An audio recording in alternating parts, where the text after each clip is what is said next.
Hi, everyone. On this episode of Ministry Moments with Pastor Matt, we remember those events that took place 5 years ago come Friday at the Unite the Right rally and the counter protest. Our special guest today is Reverend Rocky Shoemaker, who wrote a reflection after that day, reflecting on those events and how she tended to those who were hurt by and experienced harm through those events. And so today's ministry moment with Pastor Matt is more somber in nature, and let us remember those events, but not in despair, but with hope, knowing that no matter how great the darkness is, the light is greater still. Let us hear from Rocky today.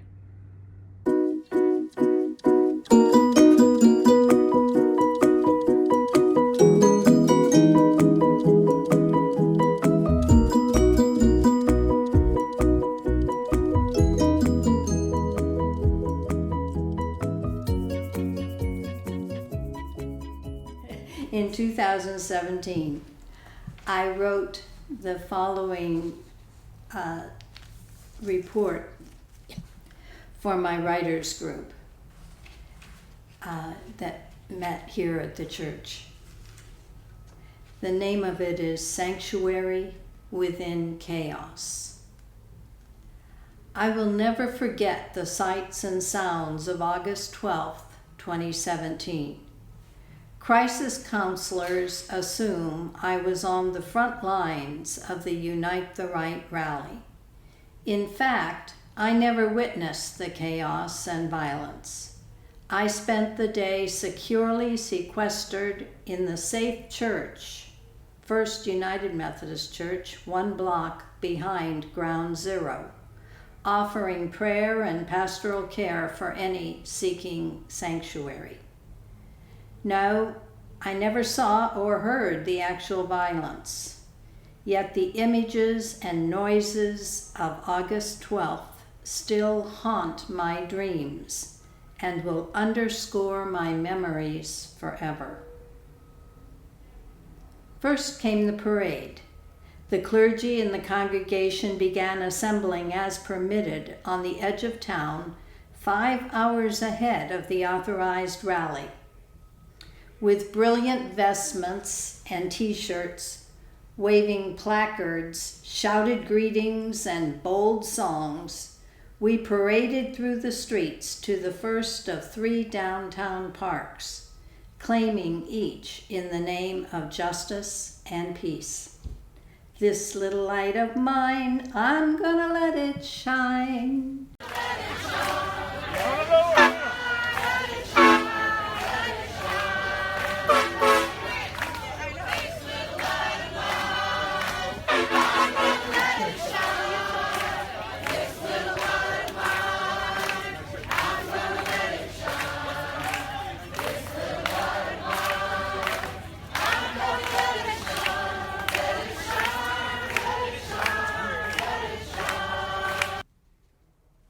At 9:00 a.m., the streets around the church were eerily still, and the main entrances to the building were locked.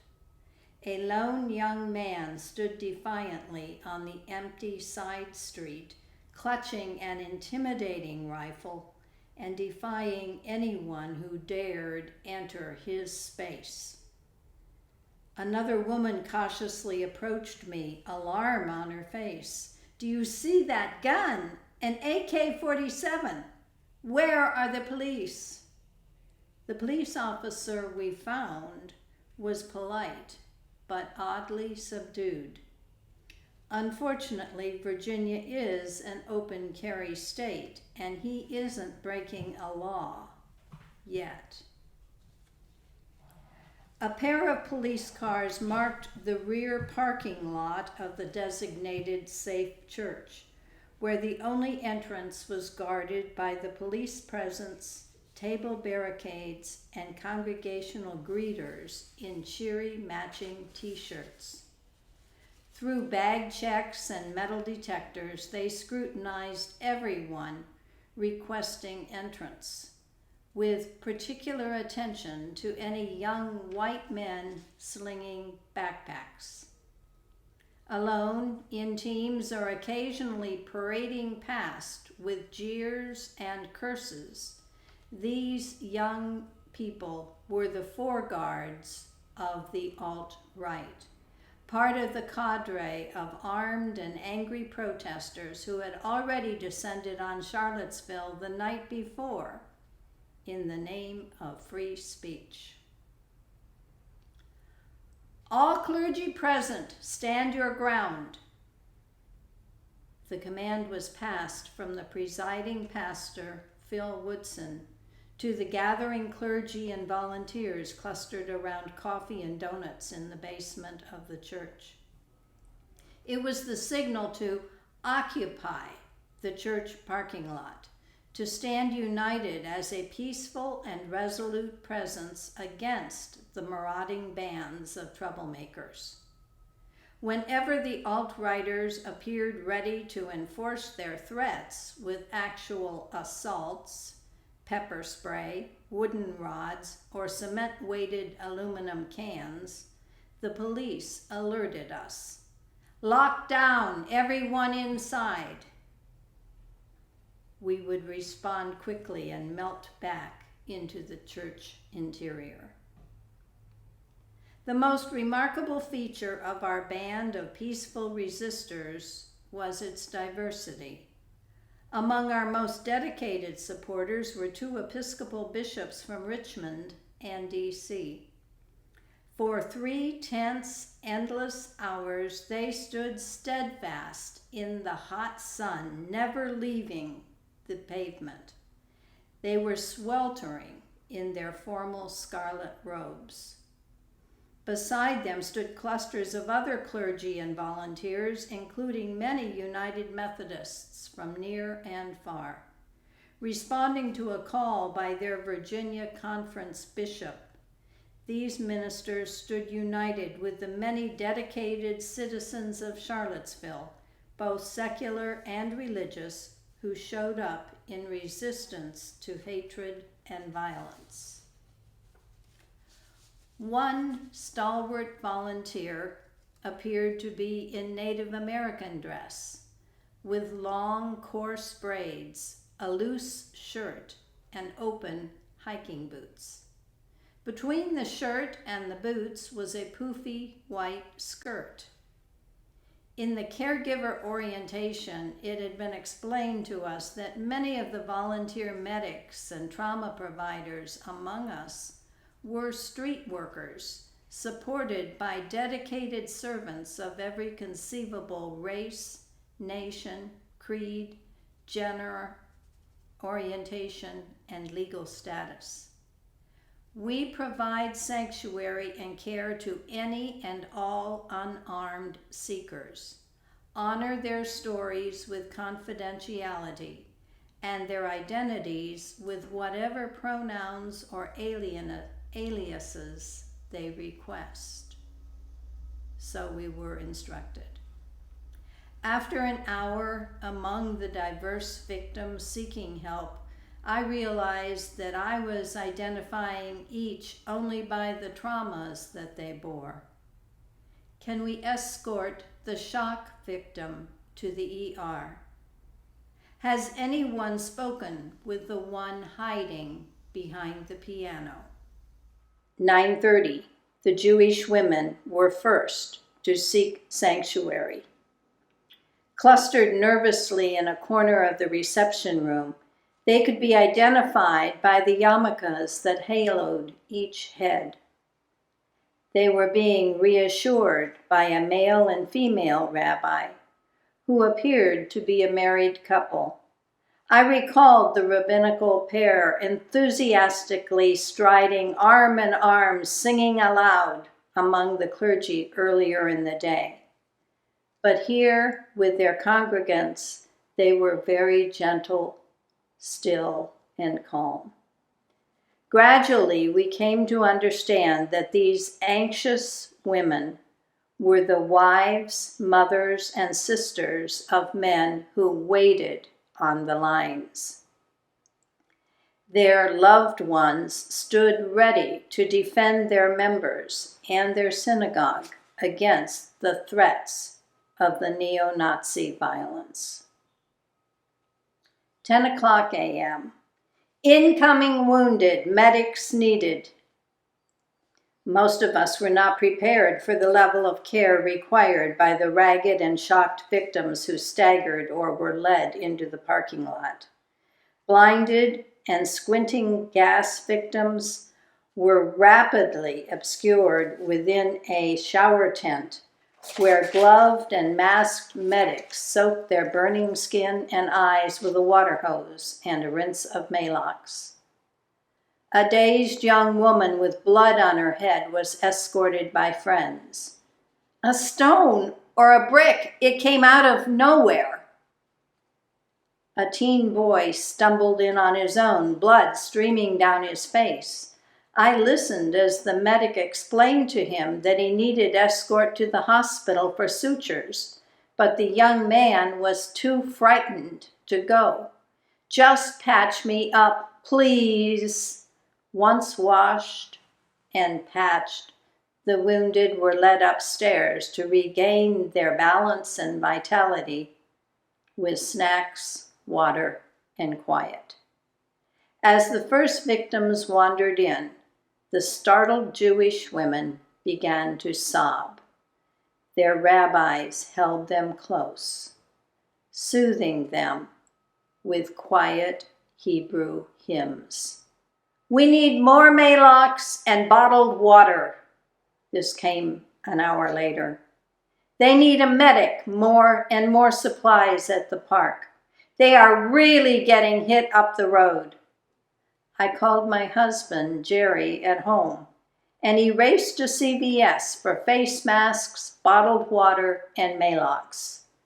When he finally arrived, I was escorted out of the parking lot by 2 muscular volunteers to retrieve the supplies.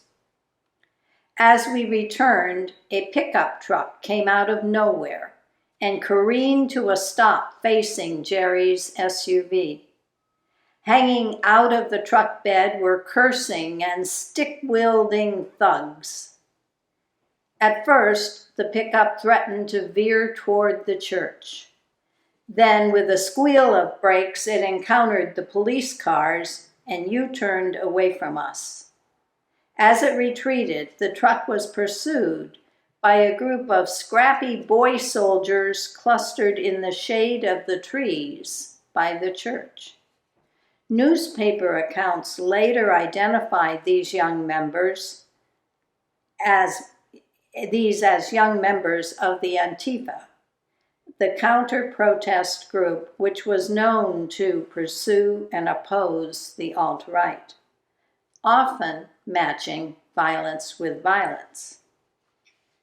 Now, while I can't account for what happened on the Charlottesville front lines or in other skirmishes that day, those young men who sat outside our gates respected our pacifism and acted only to defend the defenseless. These feisty young men were our unexpected heroes. 11:30 a.m. By all accounts, the chaos should have ended. The rally is declared unlawful. The alt-right have scattered. The park is empty. The endless drone of hovering helicopters faded abruptly as the police pilots climbed and circled away from the church and the park. Clergy all clear. With a communal sigh of relief, the injured drifted back toward town, and the visiting congregations prepared to return home. Just as the volunteers began to break down the barricades, alarming messages began to filter through terse text messages and tweets. They say they're out to torch the Jews. Auto accident downtown. People injured. Distant sirens shattered the fragile silence. Secluded as we were, The most unnerving aspect throughout the day was the action that we never saw and could not fathom. So we didn't appreciate the reality of those messages until the rabbis suddenly screamed and grimly fled from the church. Hand in hand, the young couple tore through the parking lot, headed toward their synagogue, oblivious to warning shouts from the police guards. We were still unclear about the significance of the auto accident until an hour later, when a cluster of walking wounded and traumatized witnesses stumbled back from the downtown mall. They came huddling a mass, dragging, carrying, and leading one another. Some were moaning, some were sobbing. Some stared wordlessly through glazed and horrified eyes. Stricken and traumatized, these young people had either directly witnessed or barely escaped the crazed driver. They clung so desperately to each other that we had to pry victims apart to navigate the stairs and seat them in the triage room. Their gasps and sobs clashed ironically with the hymns and prayers from the Jewish women. Lockdown! That single word ignited terror throughout the room like a bolt of lightning. They're coming after us! We're trapped! We have to get out! The accident victims rushed the door as one body, while we frantically tried to keep individuals from falling underfoot. Please trust us. You are safe. No one can enter this church. The woman I was trying to calm suddenly leaped onto a wall radiator and attempted to pry open the second-story window. She turned to me with fire in her eyes. If those Nazis get in, I'm getting out. Another woman sat numbly nearby, rocking gently as she tentatively spoke. A bunch of us came down from New York City. We're used to all types of violence. We thought we could help here. Her voice slipped to a whisper as her eyes welled with tears. We never expected to be targeted in Charlottesville. As I moved from one stunned victim to another, I carried bottles of water and travel-sized packs of Kleenex. With each tissue I distributed, it seemed I was also offering a bit of my faith out of my pocket. By the end of those endless hours, I realized my pocket was nearly empty. 1:00 p.m. At approximately the time that the alt-right rally was actually scheduled to begin, the noise, terror, and violence was beginning to subside. The police cars withdrew, the barricades came down, and the refugees were safely escorted to homes or cars. As I slowly and stiffly made my way out of the church, I paused in a secluded hallway, struggling to make sense of all the sights and sounds of the day. Not all of my experiences were horrific. I remain inspired by the unflagging courage and commitment of the medics and their streetwise teams, the bold and tireless chants of the clergy and laity from far and near, staking a claim for peace and justice. The united front of citizen volunteers creating hospitality and healing with scarce supplies. The bruised and battered souls of every type and hue clinging and comforting one another. I'll forever take comfort from the quiet witness of the Jewish women praying through the storm. Healing and reconciliation will take a long time, but as I gratefully prepared to leave the streets of Charlottesville that day, the melodies of Hebrew hymns echoed in my mind like a lullaby. Only one volunteer remained outside the church as I stood waiting for Jerry to retrieve me. My friend, with the poofy skirt and long braids, stood by the corner watching carefully up and down the streets. My truck is down the block, and so far, the way is clear. I'll stay with you until your husband arrives. Let's walk out of this together.